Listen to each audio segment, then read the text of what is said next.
On April 20th, oil markets did something they never had before, and they crashed, went into negative territory and closed the day at minus $40. Meanwhile, in a place called Thaden Boyce in Essex, a group of 9 traders, led by a guy called Cuddles, made $660 million over the course of a couple of hours.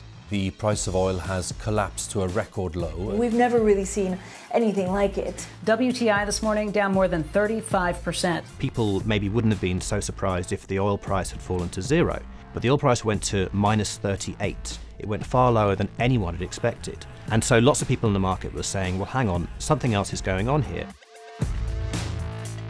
A couple of months later, I started to get wind through a kind of network of sources that a tiny firm in the outskirts of London had made a huge amount of money that day and potentially had some part to play in what happened. The information we got was that 9 traders at Vega Capital London had made in the region of $660 million in one day. As a group, I think they made as much money in one day as Apple makes from its international sales in one day. I mean, it's an insane sum of money. Did they pull off a fantastic trade? Did they predict the way the market was moving and get it absolutely right? Or was there something else going on, and had they actually done something that breached market rules in a bid to sort of push the market? And that investigation is ongoing.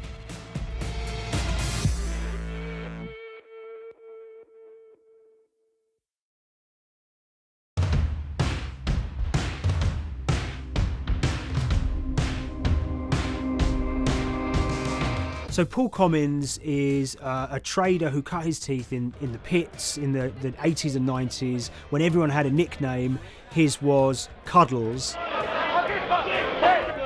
If you can imagine, that was a very sort of cutthroat type of world where people are doing, hundreds of thousands and millions of dollar trades by shouting at each other, giving hand signals, and then sort of scrawling on scraps of paper. The culture of the trading pits in London was very influenced by the working class guys who became traders there. They weren't like the city bankers that had gone before them. They weren't usually Oxford or Cambridge. They didn't wear Savile Row suits. They were ordinary working guys who happened to have a talent for trading. And a lot of them came from Essex. I think it was 400 traders in the pits, and Cuddles in his oil and gas pit was described to us as amongst the top 3 amongst that, was very successful and made very large amounts of money as a young man. But inevitably mechanization and the arrival of electronic markets was the kind of death knell for the pits, and in 2005 the IPE closed down. And when the pits shut down, a lot of the traders who worked there lost their jobs or quit or went to work for financial institutions. But Paul Commins decided to start his own trading collective out in Essex. Some of them are ex-pit guys, cut from the same cloth as him. Lots of them are actually sort of in their 20s, and they're his, drinking buddy's son, or they're his own kids' friends from football. They're young lads, hungry and ambitious, and he brings them into the fold. And fairly shortly, he's got, maybe a dozen or so traders that they're independent, let's be clear, but they're all part of this collective.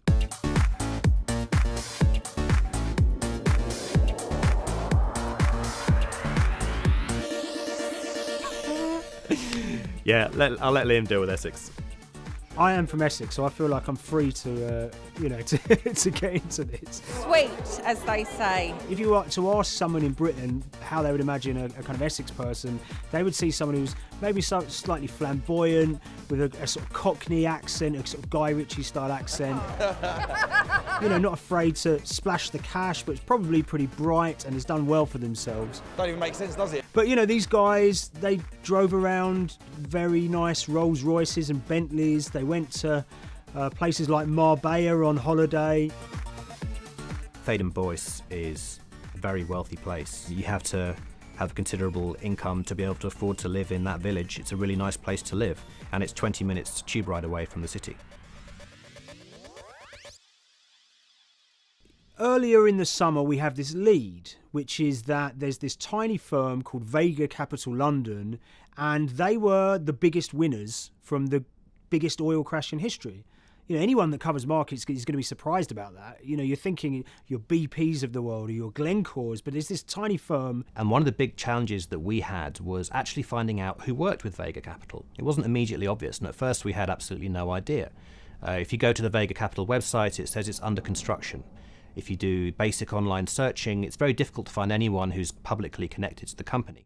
So inevitably, we're incredibly curious at this point. Like, who the hell are these people? The more reporting we did, the more it became clear that this group were connected socially as well as professionally. They went to weddings together, they played golf together, they would go on holiday together. We found out that a number of them were members of the West Ham Supporters Club in London. A few of them started companies together, so you could see all the connections between them and start to see a distinct group emerging. And it really just was this kind of shock that, this wasn't just like a hedge fund or a firm you'd never heard of. This was actually a group of buddies who all had the same experience on this day and had all made a huge amount of money. So if you're an oil trader, there's a number of different ways you can trade, and probably the most popular is WTI futures contracts. And it's basically a contract that says, I'm going to buy 1,000 barrels of oil from you at this point in the future, or I'm going to sell 1,000 barrels of oil to you at this point in the future. It's actually just a financial contract to gamble on to predict whether oil is going to go up or down. On the 20th of April in Essex, there had been signals for a while that this was going to be an exceptional day in oil markets. And we know that some of them arose early and started their trading in the early hours of the morning while it was still dark outside. Essentially what they were doing is buying contracts that gave them an obligation to buy oil at whatever the price ended up at 2:30 p.m. So they're basically placing a bet that oil was going to fall throughout the day. But they're simultaneously selling lots of oil as well.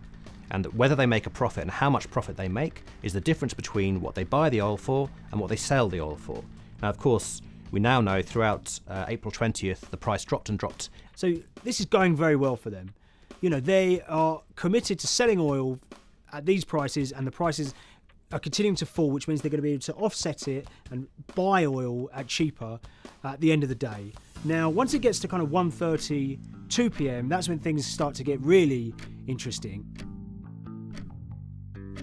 Suddenly there's a kind of influx of buyers and sellers, as sort of desperation increases in the market and trading volumes go up. Now at 2:08 p.m. exactly, something bizarre and unprecedented happened, which is that oil passes into negative territory.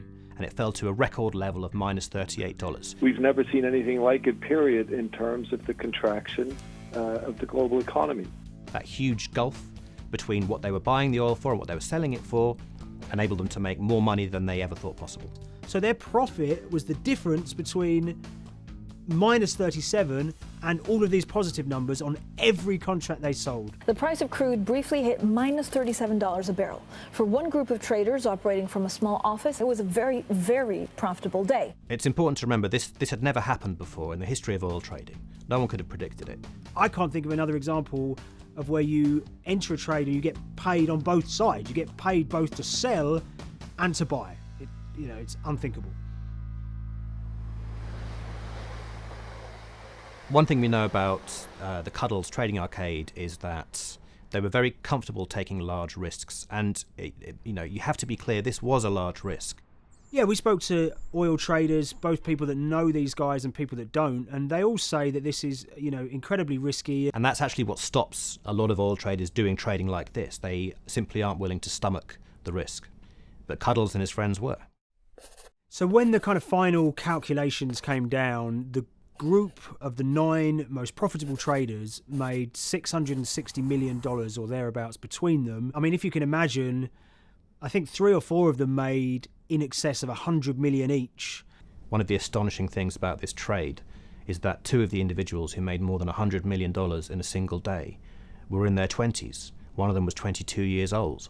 Only a few years earlier, he'd been posting on his social media about doing teenage stuff with his mates in town and going to see girls and rap music. And here he is a few years later making $100 million in a single day's trading. When me and Liam discovered that, we couldn't believe it. We couldn't believe what we were seeing.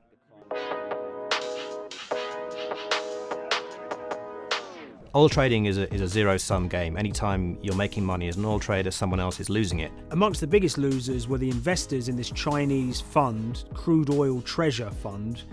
There were thousands of them, and they lost everything. Lots of people had put their savings into oil funds. They lost money that day. Big banks and brokers who sort of stand in the middle of trading parties, they lost money that day. And another interesting thing is that oil-producing countries like Kuwait or Canada, they sell oil as an average of the WTI closing price over the preceding month. So the fact that one of those numbers in that average was minus 37 meant, if you can imagine, countries like Saudi Arabia and Kuwait potentially lost a couple of dollars on every single barrel of oil they sold that month. Vega Capital's traders made such an extraordinary sum of money that it was inevitable there would be some scrutiny of what they did. But it wasn't just the sums of money they made. In the vital half an hour before the settlement price was set, they were by far the biggest sellers of oil futures in the market, which is an incredible thing to think about when you consider that the other participants in that oil market are going to be the world's biggest banks, oil majors BP and Shell, and here you have a group of 9 guys in Essex who are having this significant influence over a global market for oil. I mean, I think you have to assume that if these guys had made $7 million or $10 million, they probably would be celebrating in Essex right now. But the fact that they made closer to $700 million has meant that they are facing understandable scrutiny. We wrote individually to all the Vega traders who did exceptionally well that day, and we got a letter in response from a law firm representing the group. And the law firm was at pains to point out, number one, that they haven't been accused of any wrongdoing, that they all traded independently and separately, and they'd basically all made up their own minds that this was what was going to happen in oil markets based on publicly available knowledge, and decided to execute this trade. What I love about these stories is there's a real variance of opinion, and some people will look at what happened and think that must be dodgy. They all traded at the end of the day, they all made a huge amount of money while all these people lost. That's shocking. But lots of people say these guys are at acute disadvantage. They're in a market that's inhabited by, huge technology-driven funds and firms and oil giants that have got all the advantages in the world, and when you get a bunch of Essex geezers who essentially beat the market and find a way to make a huge amount of money, they should get a pat on the back, really, because that's the dream. Since this happened, a lot of the guys have stopped trading the monthly settlements that they'd done so well at in the past. Several of them have set up new companies. They've essentially gone very quiet. Any kind of social media presence they had has kind of closed down. By all accounts, they're, waiting this out. It's certainly too early to try and predict how the regulatory investigations are going to pan out. We just don't know. There's a number of potential outcomes for these guys. Potential punishments if there are any findings of manipulation against Vega or anyone affiliated with it might be you could be fined, you could be banned from trading, and in the most extreme cases there have even been criminal prosecutions in the past of people who have been found to have been manipulating the settlement and misconduct related to trade at settlement. There are other outcomes too. One obvious one is going to be that they're able to walk away from this life-changing trade with all the money that they made and celebrated as heroes in the trading community. That they'll go down as legends.